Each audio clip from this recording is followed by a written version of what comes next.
Welcome to this video on UFC 305 main card predictions. So getting into it, obviously coming up this weekend.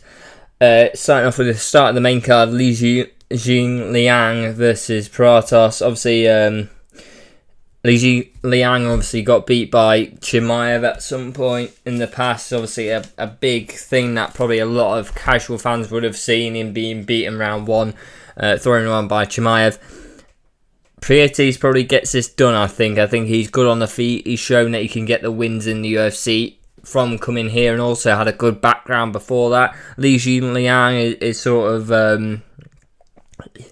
coming off the Chimaev loss, also against top 10 fighters, top 15 fighters.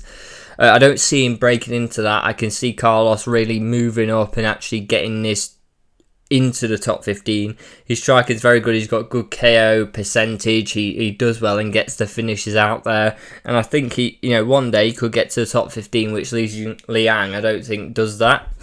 I think actually Li Jingliang, whether that he could get to top 15, but I actually do think that the losses against some of the top guys in the division that will be, so Chimaev on the come up and things like that, will push him down a bit. And every fight takes something off your longevity. So I think that's a problem for Li Jingliang as well. I think Carlos is a great fighter, great stand up, can really show how he strikes and gets the win. I for sure see him, and being at 30 years old, he's got time to improve. He's the same age as Chimaev. Probably won't reach the top of the pinnacle of the division, but can get up to a good standard top 10, top 15. I do think he gets a KO in this fight. I think it's going to be a problem on the feet for Li Jingliang. So getting into the next fight. Into the next fight of 305, which is the fight between the heavyweights, which is Tuivasa versus Rozenstruik. Obviously, I think whatever happens there, there's a KO TKO. I think they both go for it.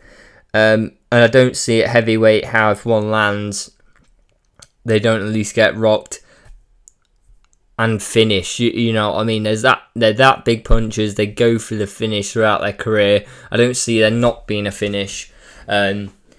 So that's one point. I think it's definitely a KO, TKO, whatever you go for. I think Tuivasa's got it though. I think the odds are all on Rozenstruik's field currently. I think he's the favourite to win this, but I do think Tuivasa's fought he may have lost, but he has fought that topper end of the division more recently. Rozenstruik obviously beat Gaziev, which, to be honest, if you're fighting Gaziev, anyone can beat him in that top end of that division. I don't see that as a big. I don't really tell you much, to be honest with you. He lacks stamina at the end of fights, and look, if you just keep get him into deep water and you just piece him up early rounds, or gas him, you win. And his ability will always get beaten by the top end of that division. Tuivasa and Rozenstruik, I think, will both easily beat him. Tuivasa has lost recently a lot, and the damage is a concern from me. I've noted that down. It is a concern how much damage he's received recently, especially. How much has he recovered from that? That is a concern, but I think Tuivasa does get this done. I think he has faced a higher level and done quite well before a loss. I think he's not been out sort of destroyed out there, but he has lost, and it is a concern about the damage he's received, but I think he just gets this done. I think he is the better fighter currently out two of Rozenstruik and Tuivasa, and to be honest, Rozenstruik hasn't really been asked many questions of. If you're getting asked a question by Gaziev, I mean, he's definitely not going to win this, but he hasn't been. So the thing is that we don't know where Rozenstruik is. I think people are putting him up further than probably I would sort of say where he is, but Tuivasa's faced that high level of the division. Yeah, okay, the damage he's received in them fights probably is a bit of a concern, but I think he gets it done, to be honest with you. On to the next fight. Gamrot versus Hooker. I think Gamrot gets this done. I think most people think Gamrot's going to get this done, but let me just detail this out. I think Hooker's been beaten by the top end of that division. You really see how to beat him. Also, Gamrot's got a win against Arman Sarukian, which is looking very good now. Very good win. Feels like he's heading to the top end of that division, to be honest with you. Dan Hooker, obviously, sort of the difference between that right top end of that division and the sort of lower half, that sort of top 10, I would say, is Dan Hooker. He's been beaten by your Poiriers, he's beat Makhachevs, and he will get beaten by, you know, the people at the top end of that division.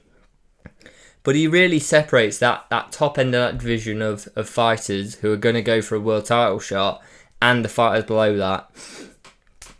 I think that has been shown. And the thing is, Dan Hooker's had that many fights. He's not going to change now. He's not going to change up how he does things. There is a game plan. He can look at a lot of tape to beat. From Gamrot's side, he can look at a lot of tape to see how the other guys beat him. Gamrot got caught against RDA, which is a concern. But I do believe he did very well to use that ground game to withstand that sort of barrage that he received from RDA. He can use the ground game, which is great. I think a similar game plan, if he uses something, looks at the fights Dan Hooker's had, I think he can come up with a good game plan, and I think he gets the decision.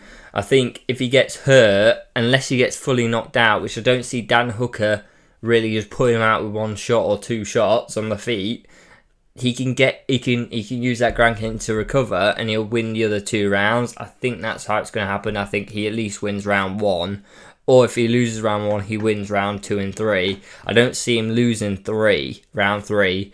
I think he gets it done by decision against Dan Hooker. I think there's too many things where he can see how Dan Hooker gets beat. He did well in recovering against RDA and really won that fight after that. And I think and the Sarukian fight, obviously looking very good on his CV currently. So I think he gets it done by decision. Gamrot by decision there. Next fight, moving up the card, obviously getting into the co-main of Kai Kara-France versus Dan Erzeg. Erzeg, obviously, coming off an amazing display against Pantoja. Obviously, incredible fight.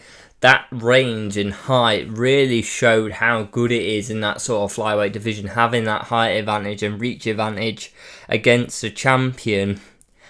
Also showed how good he is on the floor. I mean, to be honest, against Pantoja, you're expecting as soon as he gets you on the ground, there's going to be some problems, but actually survived very well and got off some good rounds, and at least won 1 or 2 rounds of that fight. And I think some of it was 1 round difference between the champion and Erzeg. So I think he's got a great chance here. I think he gets this done, to be honest with you.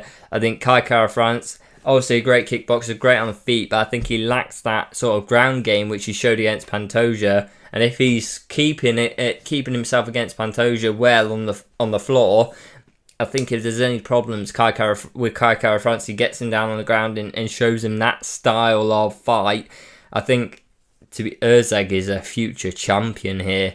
I don't see how he's not. That height is such an advantage, and if he just improves some other things, he gets this done, I believe.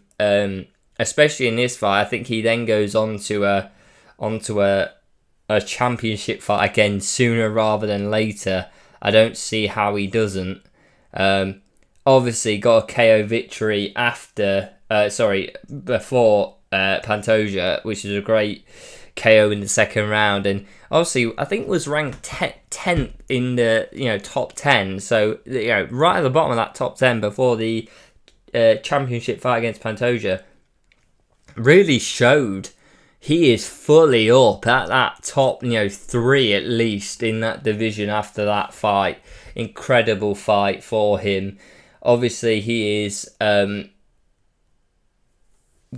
he's 29 years old, which for lighter weights is probably It's getting there, but I think 29, he's coming into his prime, getting in them title fights. I think that's good for him. I think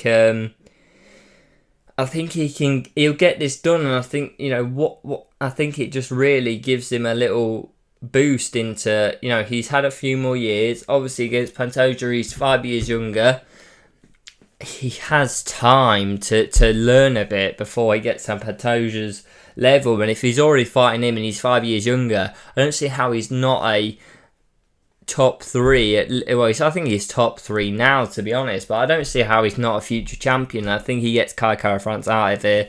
I think it is a decision. I think unless the only thing I can think of is that it's ground game that brings out the finish early of a submission or ground and pound, but I think Usyk will get the decision. I think he's not going to want to show any weakness. He's going to want to keep it tight. He knows pretty much next he's going to be at that top 3, sort of asking the question of another title fight if he beats Kai Kara-France. And I think that's the point. I think he gets this win and he moves on. I think he shows up, gets the 3 rounds under his belt. I think he gets a 30-27 and he shows, look, I'm better than these guys. I want the next step. Not to show any weakness, not to show any sort of, this is a bit of an issue. This is a worry in the fight where Kai Kara-France touches him and he sort of stumbles. I don't think he wants any of that. I think he wants to go, I'm better than this. I'm not going to give any opportunities away to Kai Kara-France, which will also sort of stop the KO on the feet. I think he could get something on the ground, though, to be honest. But I do think a decision is more than likely against Kai Kara-France. But if he does get him down, he has the ground game, as he's shown, to get a submission or get a KO TKO from ground strikes. So yeah, I think Danny Yeh by decision, but obviously careful on that, guys. If you're looking at this weekend, submission, KO off the ground, it could happen. Main event now. So a lot of animosity between the two. Duplessis, who's a current champion, versus Adesanya, who obviously only one loss ago was the champion for a long-standing time. So, and obviously fight Alex Pereira, and that's the only other loss he's had as champion, which he then avenged. So Adesanya, I think he's done the process right. When he's lost against Sean Strickland, he's done well to go away, fully recover, learn from what he was making mistakes on. I think it was at the time very scary that he lost against Sean Strickland. It was all stand up. It was no takedown related at all. It was just purely stand up, which I thought, Alex Pereira, Adesanya, I would consider 2 of the best, if not the best 2 kickboxers in the UFC at current. And I don't see how Sean Strickland literally just walked him down with his quite weird style, but walked him down standing up and got the job done over 5 rounds, and really got him very hurt in one of them rounds early on, which could be the reason why Adesanya looked off that fight. But look, he's took the time to recover. He's looked at what went wrong. He's allowed Sean Strickland and Duplessis to fight and see where they're at. Obviously, that was quite a 5-round brawl between the two. And I'm hoping he'll come back and he'll come back and look better. He should do. He should have had that time to look at the two fighters, seen the fight between the two, and go, well, what do you do well? What do you do well? Analyze it all, because you sort of know after that fight you're going to be fighting one of the two. It sort of narrows your vision and who you're going to be fighting and who you can train for. And as soon as that fight got won by Duplessis, you're going to be fighting them next. You can focus purely on him. I think the things with Duplessis, he's stronger in the clinch or on the ground. He'll do better against Adesanya, and that is the point. If Adesanya starts getting success on the feet, he could go down. I think Adesanya's really got to just stay at distance, as he always does. Leg kick. Get them sort of point fighting done. Kickboxing fighting, staying at range, keeping out of the way. You punch, you jab, you get the bits done. And frustrate Duplessis, win a round, win 2 rounds, like that. Don't allow him to come inside, because that is just the most awful thing you could allow Duplessis to do, because he is stronger, he is more sort of powerful. Them punches are going to hurt a lot more than you're going to throw, unless you catch him at the correct point with a counter. And then I think if you win 1 or 2 rounds, round 1 to 3, I think he then has to force it, and I think that's when you can get counters on and you can really use that sort of skill you've developed over the whole kickboxing career and MMA career Adesanya's had to actually get him, get a round or 2 and get the decision out there. I don't see Adesanya wanting to take any risk in this fight. If he takes a risk, suddenly you start slipping down that order of the division, and suddenly people are asking you, are you retiring or are you not? Is your best days behind you? He wants to come back in and get a win, no matter how that is. KO, decision, whatever it is. I think he's just going to go for the easiest one. And I think the easiest one for Adesanya is to kickbox at range, keep out of the way, get his points done, get the points in certain rounds, and then make him frustrated and make him have to try and force something and just step out of the way and get some good counters on. And I think that's Adesanya's game through and through. Duplessis, I think if he has success early, it's going to be a very concerning night for Adesanya, because as soon as Duplessis starts winning them early rounds, you can't frustrate him with, look, Adesanya's clearly won 1 or 2 rounds because you've hit him with nothing, and he's hit you with a few good jabs and a few good straights and whatever, and a few good kicks. I think it becomes Duplessis to win it. I don't see how, unless you frustrate him and get him to sort of rush in late on, when he's sort of fatigued or so use up some of that energy that Duplessis is and strength that Duplessis has, I don't see how you get it done. But I do think Adesanya frustrates him early, gets him with a couple of good counters to win a round or so late on, and Adesanya wins it by, say, a round or 2 on decision. So yeah, please let me know what you guys think in the comments down below. Obviously, it will be a great UFC 305. I'll be doing a review of it afterwards also. But please like, subscribe, let me know what you think, and I'll see you next time.